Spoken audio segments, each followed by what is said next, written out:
It's been one that, because there's a number of those Delta 88s, and I think it's a 1974 Oldsmobile Delta 88. 73. There's a number of them. One, because they rust. Two, because they can crash. And three, because they can crash because Bruce is driving. Hey. Now look, I will say this. The car is so authentic. It was put on a boat and shipped to New Zealand. The original car.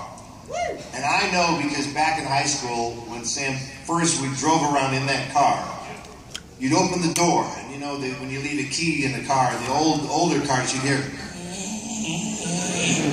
And the Delta 88 always had the shittiest little. Even back in mid-70s during high school. That's right. Thing gets shipped over. The mechanics have a look at it, and they finally go, "Oh yeah, Bruce, we're in New Zealand now, don't forget. Would you like to have a look at the classic?" "Yeah, let's have a look at it." So I go over there and I open the door. Like, that's the fucking original car. I know that's the car. By the way, with regard to that car, I met William Shatner a few years ago. It was when you do these conventions. Who's in the green room? But all these yahoos who were here at the convention, including William Shatner. Well, if you want to meet Shatner, what do? You say, you mention Star Trek? Hell no. Are you crazy? I'm an idiot, but I'm not stupid. I went T.J. Hooker. I said, "Mr. Shatner, call me Bill. Bill, I really liked it in the T.J. Hooker when you came sliding up to those crime scenes, like really slid up in his car, then they kept a shot on him, the door would open to get out. It's Bill Shatner." "Yeah, I drove that car," is what he's saying, really. So I was impressed by that. I said, "Bill, you know, I thought it was great that you really slid up there to those crime scenes like that." And his eyes lit up, and I knew I had him. He goes, "The producers didn't want me to do that. It's too dangerous." I said, "I'm T.J. Hooker, I'm going to do that. I'm going to slide out because I would. And you're going to keep the camera rolling, you're going to show that it's me." He really talks that fast, it's kind of weird. So I asked him how he did it. I said, "Well, how do you do those power slides?" His eyes lit up again. So, I really had him. "You feather the emergency brake. The stunt guys would do it so it wouldn't lock. Emergency brake, you pull it hard, it locks. So you feather the emergency brake, but you can still steer while you're using the emergency brake. So you hit the emergency brake, and then you steer, and you hit the gas pedal right at the end, and that stops you." I'm like, "Yeah, blah, blah, blah, blah, blah." I get to New Zealand. They go, "Bruce, we want you to do a power slide in front of this cheesy bar." I went, "I think I know how to do this." And I went, "Let me guess.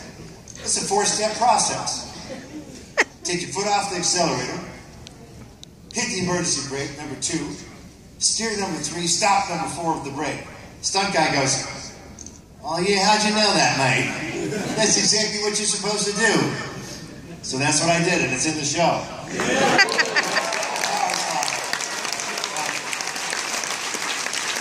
haven't seen Bill since, but I can at least tell him now that he wasn't completely full of shit. It actually worked. I will do a few more questions, and I'll let you guys get back onto your busy lives.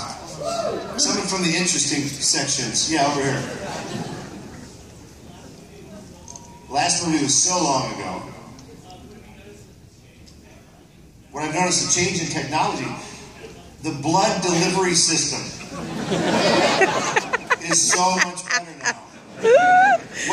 How did we hit you guys with blood, Tom? I would drink a lot. Use your motor, your microphone. I would fill up my mouth and the tube with blood and blow it like that. I thought it simulated a heartbeat better than like a bug sprayer. And so the saliva kind of worked in there too, is that what happened? Now, Tom, you should clarify. This is spitting on the actor. Yeah, from his Tom's mouth. not talking about an inanimate object. He's talking about blowing a disgusting pork right in our face at any given time, right? Now, Bruce, how did they improve upon that? Well, quite substantially, Ted. Thanks for asking. They brought out a cake. It's a beer keg. And it's converted.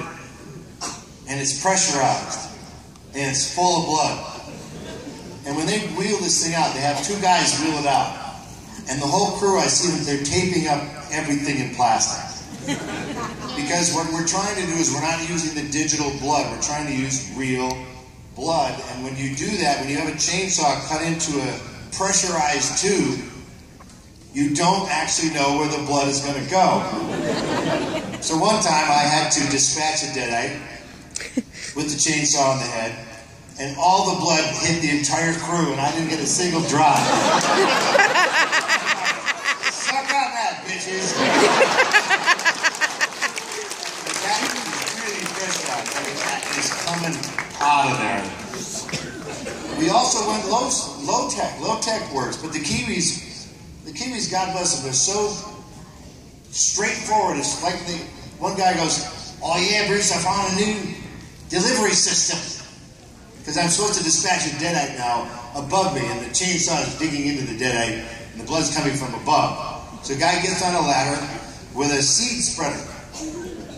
It's basically a watering pot with a little crank on it, and it would spit out the seeds in a uniform fashion. I want to see how she's doing this one. This would be good. Only we didn't put seeds in there. We put blood. And the guy just stood up with a ladder and it was a manual hand crank. No pressure, no nothing. Just. And by the end of the take, I was legally blind. Now, Bruce, now that we would like to hear more, I know we would, but our time looks like it's up. So why don't you remind the folks where and when they can see the ultimate experience in frightening horror and terrifying terror starring you. Why don't you sit down and I'll take care of it. Ladies and gentlemen, our time, according to Ted Remy, sadly has passed.